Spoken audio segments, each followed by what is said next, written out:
We are back with another video. Before we get into the video, like, comment, and subscribe to the channel. Cardi B is going viral after she had posted a video of her hard rock stomach that looks like it is melting. Some people are comparing it to a mummy's stomach. People are saying she needs to go back under the knife. But she's been getting a lot of complaints in regards to her botched surgery. Now, with that being said, Cardi B saw, that she was trending for this instead of her music, which is usual. And she got the video she posted copyrighted. So the videos of her hard rock stomach all over the internet have been copyrighted because she didn't like the backlash, even though she posted it. Now, the person that was tweeting about her botched surgery said, "Just finished eating dinner just to get an email that the video has been taken down. Like, why are you mad that folks are dragging you over the video I posted, which is all over the internet, which your team literally posted? That shit wasn't leaked like the avatar. Man, didn't know she was this sensitive." Now, in my opinion, Cardi B is acting like a pussy-ass lotto. She acting like what she calls scratch-off. Because you can dish it, but you can't take it. And that's what I can't respect. You can talk about other people's bodies. She was just on Spaces calling Bia ugly, who is 10 times prettier than her. But now, because people are talking about your botched cottage cheese stomach, now you're bothered. I can't really respect that, in my opinion. Like, I feel like that's whack. You talk about everybody else, but you don't want nobody to talk about you. And now you get in photos that you posted, videos you posted, copyrighted, because people are talking about your botch-ass stomach. Wow. So I'm going to have to give dented cottage cheese stomach and 21 faces 50,000 lashes. Okay? One thing I can't respect is somebody that acts like a pussy. Now, unfortunately, Cardi B tumbles down the charts because unfortunately is dropping down to number 35 on the Hot 100, according to Billboard predictions, while Carisha Spendat will remain stable at number 26 on the Billboard Hot 100. So let me know how y'all feel about it. Which song do y'all like? I don't like either one. Not going to pretend to like Carisha's song just because she outcharting Cardi B. I don't like either one. I feel like so far when it comes to female rap, I've been completely unimpressed. So far this year when it comes to female rap, has been in the gutter. Now, moving on from that, is the industry scared of Nicki Minaj's return to music? Now, Nicki actually was supposed to drop something this year, believe it or not. I know a lot of people probably not going to believe that because of how long she's been on hiatus and how she's been focusing on other things. But Nicki was planning on dropping something this year, but she was still in the process of renegotiating her contract with Republic/Universal. And on top of that, then Camel Face dropped that freestyle where he dragged Nicki Minaj and Drake. And Camel Face is actively working on an album. It could be a surprise drop. And with that album will come more shots. So that's why Drake and Nicki, like I said before, haven't responded to Camel Faces because, he has an album. And when he throws more shots, people are going to tune in. That can increase the sales. They don't want to help him with that. They're not going to help him increase his own album sales, considering that the remix that he did with Beyonce flopped. Now, with that being said, the industry believes that if Nicki Minaj returns, when she returns, the songs could do possibly well for at least a few weeks. Being that she's been on hiatus for, 2 years now? She hasn't released a single since Bigfoot. So, everybody, even the haters that don't like Nicki Minaj, are going to tune in to hear what she has to say. So that's what the industry is worried about, that people are going to tune in, even if they don't like the song, because people want to hear what Nicki Minaj has to say. And there's a lot of Nicki clones that have been trying to mimic Nicki Minaj. They haven't gotten it quite right, okay? They've tried, but they haven't gotten it quite right because a lot of the Nicki clones are not lyrical, if you really listen to what they're saying. But they've been trying to mimic Nicki Minaj because Nicki Minaj is so quiet.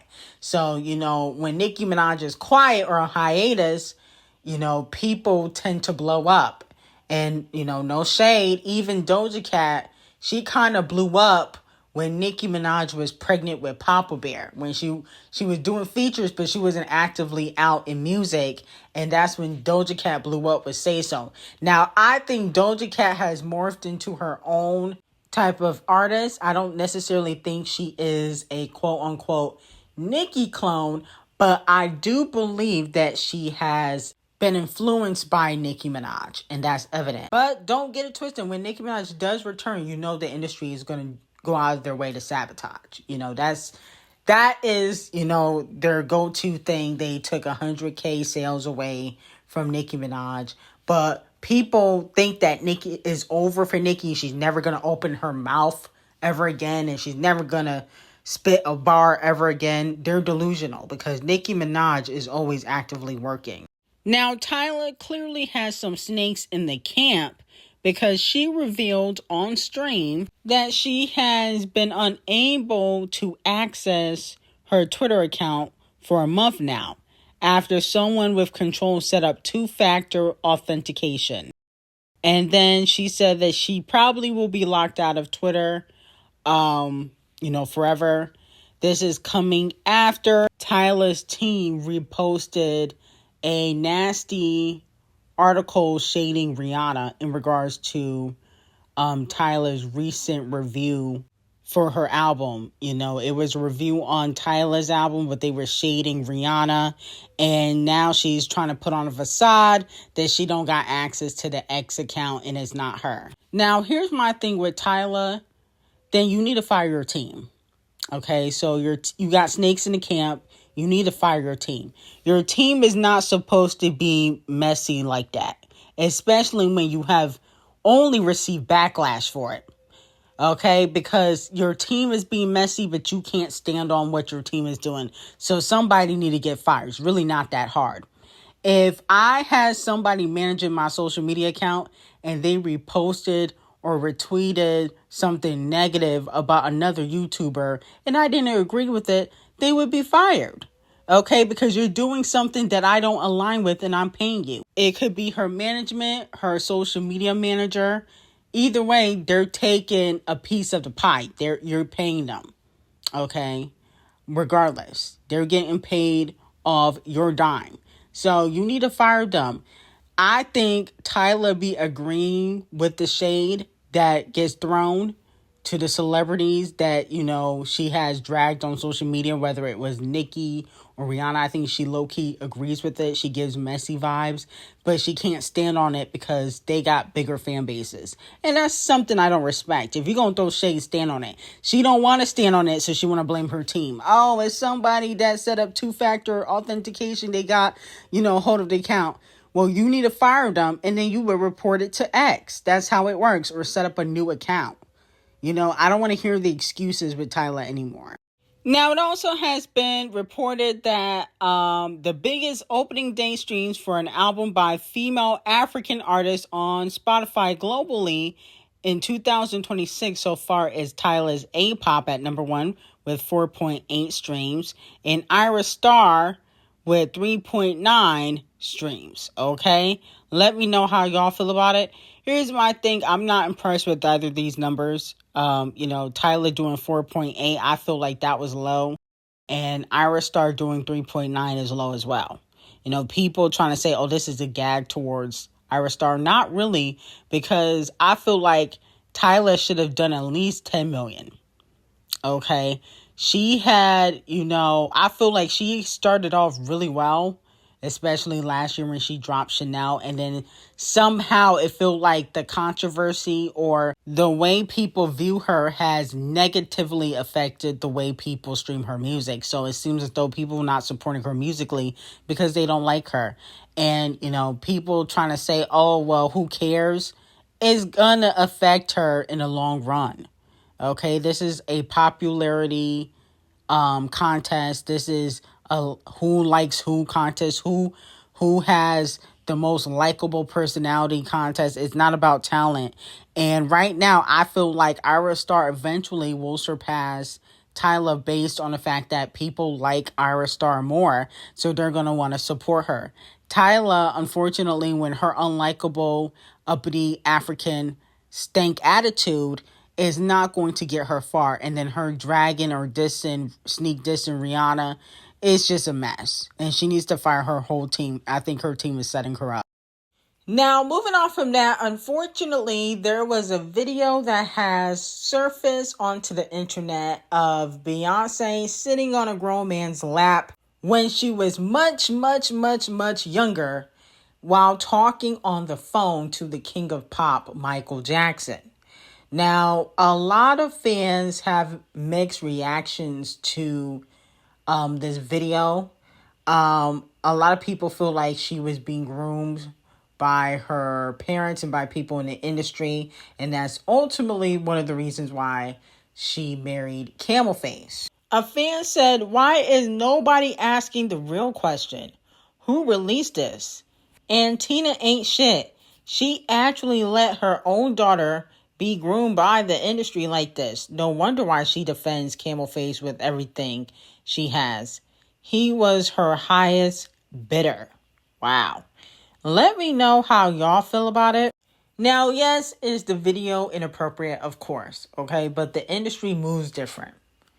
You know, there's been a lot of different victims in the industry, not just Beyonce. Obviously, we know what happened with Aaliyah, Foxy Brown, Rihanna, Britney Spears, Jamie Lynn Spears. I mean, the industry moves different, and unfortunately, in the industry, age is just a number, no pun intended. Remember when Kylie was with Tyga and that was normalized? They was doing red carpets together. So, like, the industry moves different when it comes to stuff like that. Obviously, we know it's inappropriate, but the industry does not view it that way. All I can say is that, you know, Camel Face, even though he is much older than Beyonce, he did protect Beyonce from getting ran through. Once he, you know, officially got together with her and they got married.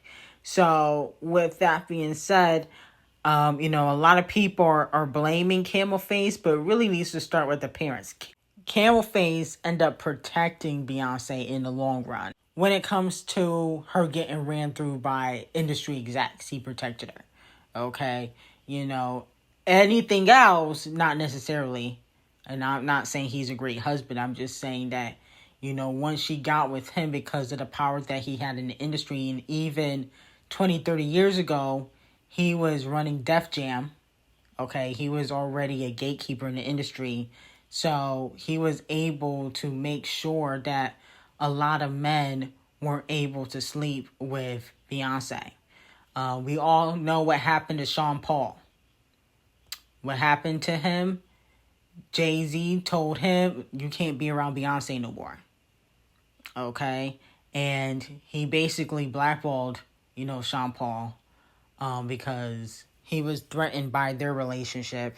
And then also, let's not forget about him not allowing men on set, i.e. Slim Thug and Bun B. They couldn't be on set while Beyonce was on set because he didn't want rappers getting close to her. Now, Camel Face earned his biggest payola streaming day. He earned his biggest day on Spotify for streams since 2021, pulling in 11.1 million payola streams, regular streams across all credits. He has reached a new peak of monthly listeners of 48 million. His last project was released in 2017. Let me know how y'all feel about it. In my opinion, this needs to be investigated. Who was streaming Camel Face and why was it his biggest streaming day? What happened yesterday that would make it his biggest streaming day? That's suspicious to me because Nobody liked that Dunk remix, and he ain't got no other new music out. So I think that they're pushing this narrative because, like I told y'all, he got an album coming.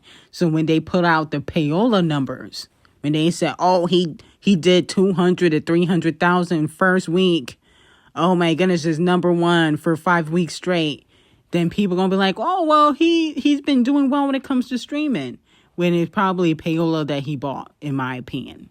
I just don't believe that this is organic. No shade. But anyway, I got some very hot tea on Perez Hilton, Selena, and her mother, Taylor. On Patreon, link will be in the description. I hope you guys have a great day.